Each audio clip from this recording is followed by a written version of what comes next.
Barrister Asaduddin Owaisi کی حیدرآباد سے record ساز ووٹوں کی اکثریت سے کامیابی۔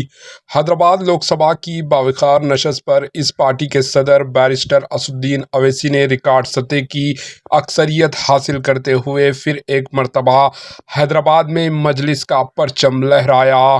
بیرسٹر اسدالدین اویسی نے مسلسل 5ویں مرتبہ حلقہ پارلیمنٹ حیدرآباد سے شاندار کامیابی حاصل کی۔ اس مرتبہ بی جے پی نے صدر مجلس کے خلاف مادھوی لتا کو میدان میں اتارا تھا، جبکہ محمد ولی اللہ سمیر نے کانگریس کی طرف سے الیکشن میں حصہ لیا۔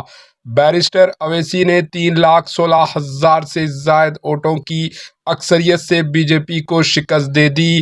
واضح ہے کہ حیدرآباد مجلس اتحاد المسلمین کا مضبوط حلقہ ہے۔ اسدالدین اویسی 2004 سے لوک سبھا میں حیدرآباد کی نمائندگی کر رہے ہیں۔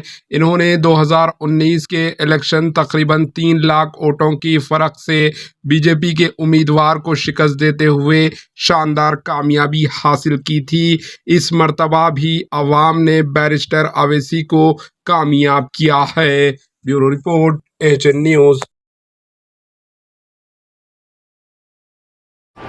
AHN نیوز کو لائک کریں، شیئر کریں اور سبسکرائب کرنا نہ بھولیں۔